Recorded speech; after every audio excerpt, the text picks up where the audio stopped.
అందరికీ నమస్కారం అండి. ఒక ఎస్ అయితేనే చాలా ఆనందిస్తాం మనం.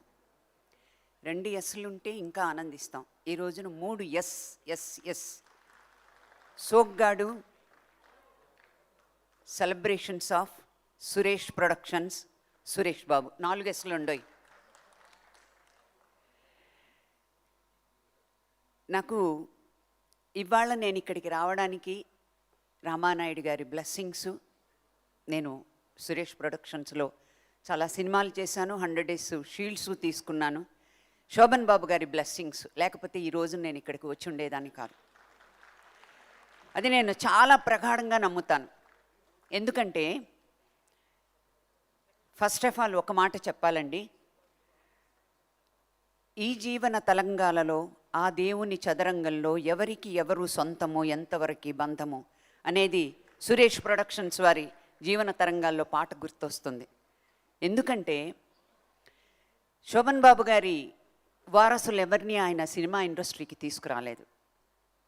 కానీ ఎవరు రామానాయుడు గారు బంధం కాదు, రక్త సంబంధం కాదు, పేగు బంధం కాదు, ఆ ఒక్క గ్రాటిట్యూడ్ అభిమానం.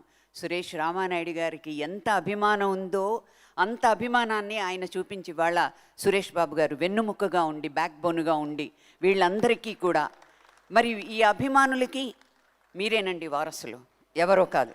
ఆయనకి నిజమైన వారసులు వారి అభిమానులు. మా ఇంటికి వచ్చి నరసింహారావు గారు, ఏమండి మీరు తప్పకుండా రావాలండి, నాకు తెలుసు మీరు సినిమాలు చేయలేకపోయారు, ఆ విషయం మీరు చెప్పాలండి, లేకపోతే మా శోభన్ బాబు గారి ఫ్యాన్స్ అంతా కూడా మిమ్మల్ని తప్పుగా అర్థం చేసుకుంటారు అన్నారు.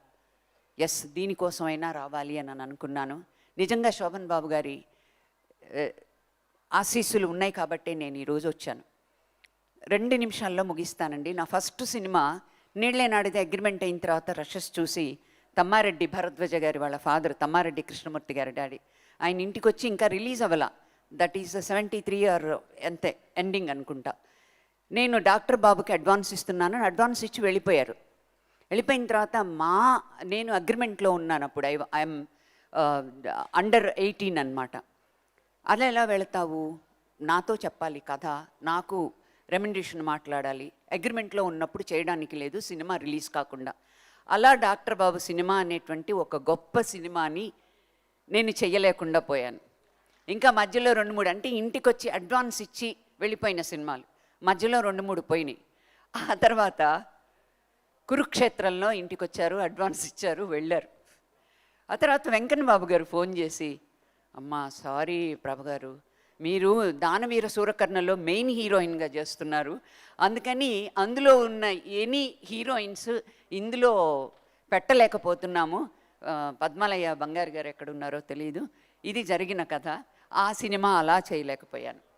మధ్యలో ఏవో అడ్వాన్స్ ఇవ్వకుండానే అవి లేదనుకోండి. ఇంకొకటి 90లో డివిఎస్ ప్రొడక్షన్స్ వాళ్ళ అబ్బాయి ఇక్కడే ఇందాక చూశాను నేను, దోషి నిర్దోషి అనే సినిమాలో ఇందాకే మన పరచూరి గారు కూడా మాట్లాడారు, మొన్న కూడా అనుకున్నాం మేము. శోభన్ బాబు గారు ఏమైనా సరే ఈసారి ప్రభ చేయాలి అని అన్నారు. డివిఎస్ రాజు గారు ప్రొడక్షన్ కూడా మీ పేరు చెప్పారు, శోభన్ బాబు గారు చెప్పారు, నాకు కూడా నువ్వే చేయాలమ్మా. నేను అమెరికాలో కోస్ట్ టు కోస్ట్ ట్రావెల్ చేస్తూ 60 డేస్లో I think 38 programmes with live orchestra మొత్తం 2 నెలల క్రితం బుక్ అయిపోయి ఉన్నాయండి. ఏం చెయ్యను, ఏడ్చేశాను నిజంగా. ఒక పక్కన రిహార్సల్ వెంపటి చిన్న సత్యం మాస్టర్ గారితో, ఇది తానా ప్రోగ్రామ్స్ అనమాట, ఎవరికి చేస్తున్నాను, donated by Andhra flood relief fund కోసం వెళ్ళాను నేను. ఎలా అన్ని ఊర్లలో బుక్ అయిపోయినాయి. నేను వెంటనే పరచూరి గోపాలకృష్ణ గారికి నాకు ఏడుపు వచ్చేసింది. శోభన్ బాబు గారు కూడా మీ పేరు చెప్పారన్న వెంటనే నాకు చాలా ఏడుపు వచ్చిందండి. ఎలాగండి, వారంలో ఉన్నది 3 రోజులు, మండే ట్యూస్డే వెన్స్డే, అంత లోపల నేను అమెరికా నుంచి వచ్చి ఇక్కడికి వచ్చి నేను ప్రోగ్రామ్ చేసి మళ్ళీ నేను థర్స్డేకి నేను వెళ్ళగలనా, అమెరికా అండ్ కెనడా అని నిజంగా చాలా బాధపడ్డానండి. వచ్చిన వెంటనే శోభన్ బాబు గారి దగ్గరికి ప్రెస్ మీట్ అయిన తర్వాత వెళ్ళాను. ఆరుద్ర గారు ప్రెస్ మీట్ అంతా అయిన తర్వాత 2వ రోజు 3వ రోజు జెట్లాగ్ కూడా దివదవల, ఏంటోయ్ అని అన్నారు వెంటనే.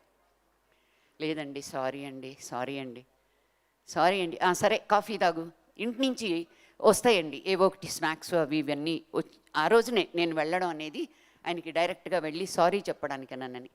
అప్పుడు ఆయన ఒకే మాట అన్నారండి, ఎంత మనస్ఫూర్తిగా అన్నారంటే, నాతో చేస్తే కేవలం తెలుగు ప్రజలకు మాత్రమే తెలిసి ఉండేదానివి నువ్వు, అది నువ్వు ఇంటర్నేషనల్ క్లాసికల్ డాన్సర్గా అది ఎంత గ్రేట్, నువ్వు ఐఎమ్ ప్రౌడ్ ఆఫ్ యూ అని అన్నారు. అస్సలు నువ్వు అది తీసేసేయి, ఎందుకంటే లలితా రాగిణి పద్మిని గారు వాళ్ళు చేశారు, ఆ తర్వాత నేను లేను. ఇంత మంచి అవకాశం అసలు నువ్వు ఏంటి, నువ్వు దీనికి పనిష్మెంట్ ఏంటో తెలుసా? ఏంటండి అన్నాను. నువ్వు ప్రతి సంవత్సరం నువ్వు ఫోన్లో చెప్పేదానివి కాదు, నువ్వు డైరెక్ట్గా వచ్చి నాకు విషెస్ చెప్పాలి అన్నారు. నిజంగా అప్పటి నుంచి ఆయన కాలం చేసే వరకు కూడా నేను డైరెక్ట్గా, అంటే ఆయన బర్త్డే వచ్చిందంటే ఫామ్ హౌస్కి వెళ్ళిపోతారు.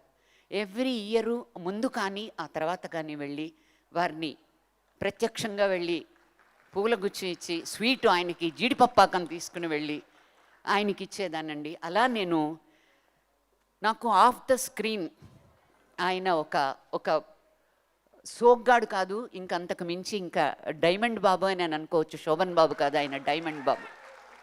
ఆయన అలా మిగిలిపోయారు. ఆ తర్వాత కూడా వీళ్ళందరికీ అడ్వైట్ చేసినట్టుగాని ఏమన్నా కొన్నావా ఏంటి, అలా పాటించిన వాళ్ళల్లో ఆయన చెప్పిన సినిమాలు ఏమీ నేను చేయలేకపోయాను. ఇదైనా చెయ్యాలని చెప్పేసి మెడ్రాస్లో ఈసీఆర్లో ఆయన సజెస్ట్ చేసిన చోటే నేను ప్రాపర్టీ కొన్నాను. హైదరాబాద్లో కొనాలంటే అక్కడ మురళీమోహన్ ఉన్నాడు అడుగు అని. అలా నేను ఆయన అడ్వైస్ తీసుకుని నా ప్రాపర్టీ కానివ్వండి, నేను లాభం పొందింది, నేను ఆయన్ని మర్చిపోలేక, నిజంగా ఆయన డెఫినెట్గా నన్ను చాలా తిట్టుకుని చాలా తలుచుకున్నారు కాబట్టే హీరోయిన్స్తో పాటు నేను ఈ రోజున అందరి సరసన నేను ఇక్కడ ఉన్నాను. దానికి కారణం డెఫినెట్గా రామానాయుడు గారు, శోభన్ బాబు గారి ఆశీస్సులు ఉన్నాయి కాబట్టే నేను ఎంతో సంతోషంగా ఫీల్ అయ్యి, నేను ఇక్కడ ఆయనతో చేసిన సినిమాల కన్నా చెయ్యలేకపోయిన సినిమాలే ఎక్కువగా ఉన్నాయి. దయచేసి శోభన్ బాబు గారి, ఎవరో కూడా చెప్పారు యూట్యూబ్లో, ప్రభా అవకాశం వస్తే చెయ్యలేదంటానని. చాలా బాధపడ్డాను. నేను అలా ఎప్పుడు అనలేదండి. నేను గురుకులం నుంచి వచ్చిన దాన్ని, వాల్యూస్ తెలిసిన దాన్ని, నేను నేను చేయలేకపోయాను. అయినా కూడా నేను సదా మీ అందరితో పాటు వారి అభిమానిని. Thank you so much. మరొక్కసారి అభిమానులందరికీ, ముఖ్యంగా నరసింహారావు గారికి, మా సురేష్ ప్రొడక్షన్స్ అధినేత సురేష్ బాబు గారికి, నా తోటి మేమంతా చేసామండి. నేను జయచిత్ర చేశాను, నేను రోజారమణిని చేసాం, నేను జయసుధ, నేను సుమలత, నేను రాధిక, మేమందరం కూడా మేము కలిసి పనిచేసాం, ఇద్దరు హీరోయిన్లుగా. అలా శోభన్ బాబు గారి పేరు చెప్పి ఇవాళ వీళ్ళందరినీ, ఈ తారల్లో చంద్రుడు, ఆ చంద్రుడు మమ్మల్ని అందరినీ తారల్ని చూస్తూ ఉన్నాడు. ఆయన ఎప్పుడూ కూడా ఆ చంద్రుడు నిండు చంద్రుడిలాగానే ఉంటారు. నేను చాలా థ్యాంక్స్ చెప్తూ కృతజ్ఞతలు. ధన్యవాదాలండి. Thank you. ఆత్మీయ సత్కారం చేయవలసిందిగా కోరుతున్నాము.